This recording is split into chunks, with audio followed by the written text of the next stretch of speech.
Potential energy. अब ये elastic potential energy क्या होती है, इसी के ऊपर हमारी आज की जो है वो डिस्कशन। तो सबसे पहले तो हम ये समझते हैं कि इसकी डेफिनेशन क्या होती है। The energy stored in a material due to strain produced in it called elastic potential energy. हम ये कहते हैं कि अगर आप किसी भी मटेरियल के अंदर जिस टाइम स्ट्रेन प्रोड्यूस करते हैं, जब जब उसके ऊपर कुछ स्ट्रेस अप्लाई करते हैं तो उसकी डिफॉर्मेशन आ जाती है, जिसको हम स्ट्रेन के नाम से जानते हैं। तो इस स्ट्रेन को प्रोड्यूस करने के लिए जो आपको वर्क करना होता है, वो वर्क एक एनर्जी की फॉर्म में स्टोर हो रहा होता है, और उसी एनर्जी को इलास्टिक पोटेंशियल एनर्जी के नाम से जाना जाता है। अब हम यहाँ पर सपोज करते हैं कि हमारे पास कोई भी एक वायर है, जिसकी लेंथ अगर आप यहाँ पर देखेंगे तो कैपिटल एल के इक्वल है। हम लोगों ने क्या किया है, इसके ऊपर एक डाउनवर्ड फोर्स ऐसे अप्लाई की है। इस फोर्स को अप्लाई करने की वजह से तो इसकी लेंथ हमारे पास अब इंक्रीज कर जाएगी। जो इसकी लेंथ में चेंजिंग आती है वो एक्स के इक्वल बन जाती है। So consider a wire whose one end is attached to a fixed pole is stretched vertically by connecting a weight at its lower end. The suspended weight act has a stretching force. The extension in the wire is increased by increasing the stretching force. Definitely जितनी downward force हम ज़्यादा करेंगे, इस wire के अंदर stretching भी उतनी ही ज़्यादा आएगी, इस वायर के अंदर एक्सटेंशन भी उतनी ही ज़्यादा आएगी। मतलब जो एक्स की वैल्यू है वो एफ के डायरेक्टली प्रोपोर्शनल होगी। जितना ज़्यादा डाउनवर्ड वेट सस्पेंड करेंगे, इस वायर के अंदर जो एक्सटेंशन है वो भी उतनी ही ज़्यादा आएगी।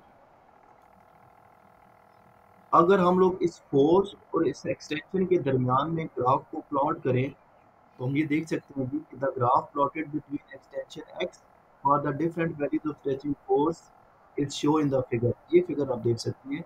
ओरिजेंटल एक्सिस में हमारे पास वेट शो हो रहा है, और वर्टिकल एक्सिस जो है यहाँ पर एक्सटेंशन शो हो रही है।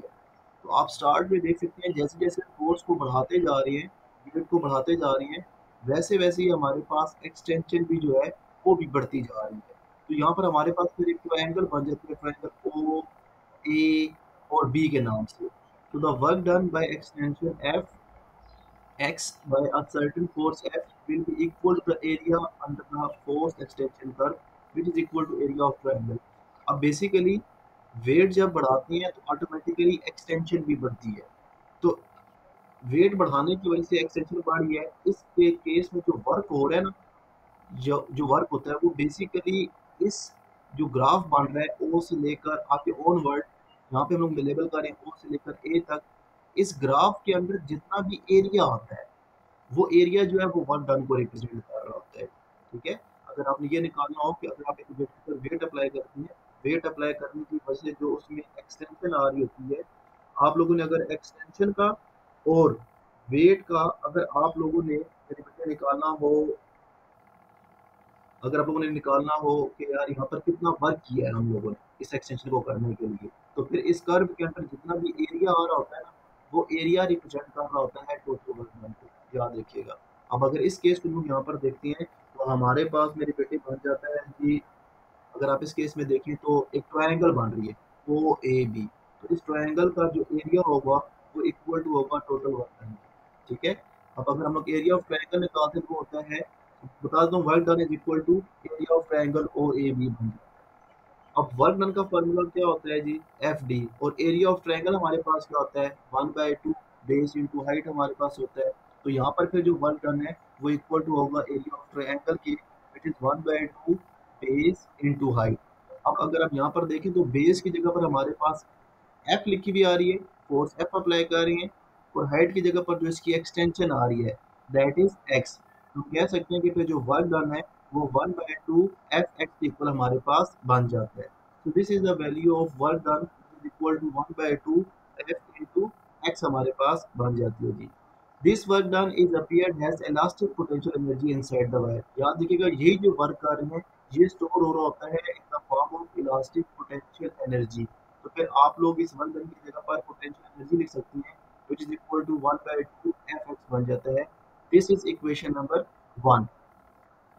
If A is the cross-sectional area of the wire of length L, then the modulus of elasticity of the wire can be। अगर हमारे पास वायर की लेंथ जो है वो कैपिटल L की इक्वल हो जाए और उसका cross sectional area capital A के इक्वल हो जाए, तो अगर हम उसका मॉडुलस ऑफ इलास्टिसिटी निकालते हैं which is ratio of stress over strain, तो हमारे पास क्या बन जाएगा, force per unit area divide by change in length that is x divide by l which is original length. तो ऊपर हम लोगों ने लिख दिया है स्ट्रेस, नीचे हम लोगों ने लिख दिया है स्ट्रेन। ठीक है, एफ ओवर ए जो है ये स्ट्रेस को रिप्रेजेंट कर रहा है, एक्स डिवाइड बाई एल ये स्ट्रेन को रिप्रेजेंट कर रहा है। इसी कुछ अगर आप थोड़ा सा रीअरेंज करती हैं तो y is equal to F L divide by A X हमारे पास बन जाता है। मैथमेटिकली हमने इसको रीअरेंज किया हुआ है। अगर अब यहाँ से f की वैल्यू निकालते हैं तो f इज इक्वल टू आ जाएगा Y A X divide by L. ठीक है, ये हमारे पास f की वैल्यू निकल आती है विच इज इक्वेशन नंबर 2। आपने इस इक्वेशन नंबर 2 को यूज करना है इक्वेशन नंबर 1 के अंदर। इक्वेशन नंबर 1 के अंदर जहां पर f की वैल्यू लिखी हुई है, f लिखा हुआ आ रहा है, वहां पर आप y a x divide by l लिख देंगे। इसी को थोड़ा सा रीअरेंज करें तो x ये भी लिखा हुआ है, दूसरा x भी लिखा हुआ है, दोनों x आपस में मल्टीप्लाई हो जाएंगे और हमारे पास क्या बन जाएगा, potential energy is equal to 1/2 y a l into x square. ये हमारे पास जो रिलेशन निकला है ये हमारे पास इलास्टिक पोटेंशियल एनर्जी का है। ये निकलता है in terms of modulus of elasticity. अब इस इक्वेशन में अगर आप देखेंगे तो y इंडिकेट करता है मॉडुलस ऑफ इलास्टिसिटी को, a इंडिकेट करता है cross sectional area of the wire, l indicate करता है लेंथ ऑफ द वायर और x जो है ये इंडिकेट करता है एक्सटेंशन इन द वायर की वायर के अंदर कितनी एक्सटेंशन आई है। ठीक है, तो यहाँ से हम देख सकते हैं कि जो पोटेंशियल एनर्जी होती है वो एक्सटेंशन के डायरेक्टली प्रोपोर्शनल होती है। मतलब जितनी वायर के अंदर आप ज्यादा एक्सटेंशन लेकर आएंगे ना, वायर के अंदर इलास्टिक एनर्जी उतनी ही ज्यादा स्टोर होगी, और जितनी वायर के अंदर एक्सटेंशन कम आती है उसके अंदर इलास्टिक पोटेंशियल एनर्जी की उतनी ही कम स्टोर होती है। याद रखिएगा